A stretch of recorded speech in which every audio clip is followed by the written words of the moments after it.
Eus Luxuriosos, capítulo 7 do livro O Mistério do Áureo Florescer. Devido ao fato de que, na fenecida idade de peixes, a Igreja Católica limitou excessivamente a vida moral das pessoas mediante múltiplas proibições, não pode produzir assombro que, precisamente, Satanás, como encarnação vivente dos apetites mais bestiais, ocupasse de maneira especial a fantasia daquelas pessoas que, contidas no livre trato com a humana espécie, acreditavam-se obrigadas a uma assinalada vida virtuosa. Assim, segundo a analogia dos contrários, foi requerido da subconsciência o contido na mente cotidiana, tanto mais intensivamente quanto mais ou menos a ação exigiam as energias instintivas ou do impulso, eventualmente reprimidas. Este tremendo desejo de ação soube incrementar de tal modo a libido sexual que,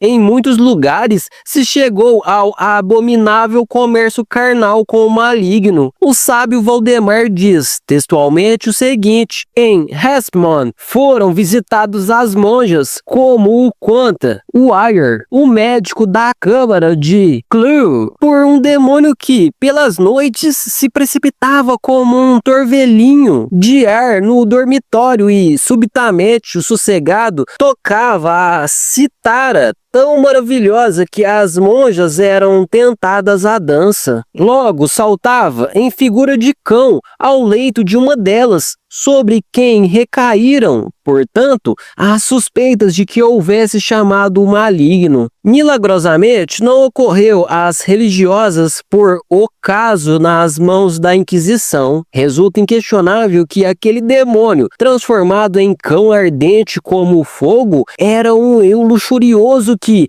depois de tocar a citara, se perdia no corpo de sua dona que jazia no leito. Pobre monja de ancestrais paixões sexuais forçosamente reprimidas, quanto teve que sofrer, assombra o poder sexual daquela infeliz anacoreta. Em vez de criar demônios no cenóbio, poderia eliminar, com a lança de Eros, as bestas submersas, se tivesse seguido o caminho do matrimônio perfeito. O médico de câmara, Wire, descreve logo um caso que mostra a erotomania das monjas de Nazaré, em Colônia. Essas monjas haviam sido assaltadas durante muitos anos por toda a classe de pragas do diabo, quando, no ano de 1564, aconteceu entre elas uma cena particularmente espantosa. Foram arrojadas à terra na mesma postura que no ato carnal, mantendo os olhos cerrados no transcurso do tempo em que assim permaneceram. Os olhos cerrados indicam, aqui,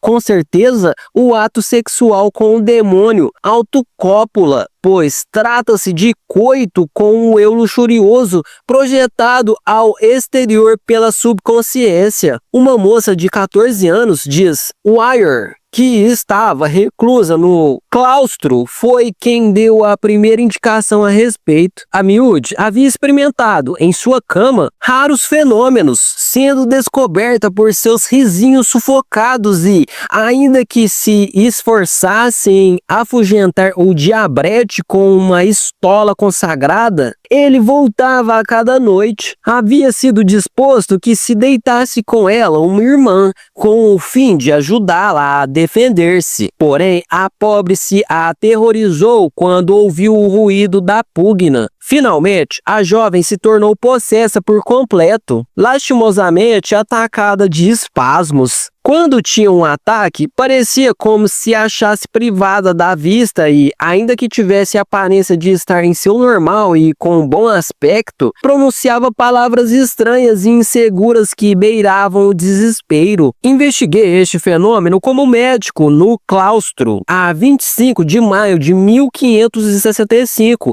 em presença do nobre e discreto H. Constantin van Leiskerken, honorável conselheiro e o mestre Johann Nauternal, antigo deão de Clairol.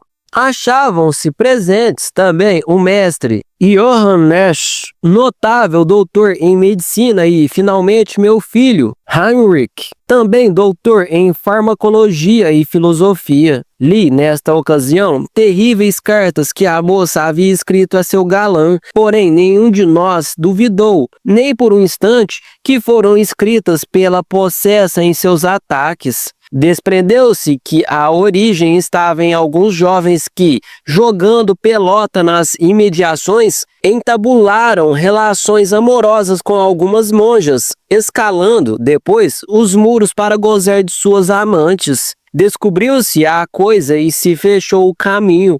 Porém, então, o diabo, o prestidigitador, enganou a fantasia das pobres, tomando a figura de seu amigo, convertendo-se em um novo eu luxúria, e lhes fez representar a comédia horrível ante os olhos de todo mundo. Eu enviei cartas ao convento nas quais desentranhava toda a questão e prescrevia remédios adequados e cristãos, a fim de que, com os mesmos, pudesse resolver o desgraçado assunto. O diabo prestidigitador não é, aqui, senão a potência sexual concreta exacerbada que, desde o momento em que já não se ocupava mais no comércio com os jovens, tomou a figura de amigo na fantasia e de maneira tão vívida, por certo, que a realidade apreciável do ato revestia, precisamente pelo isolamento,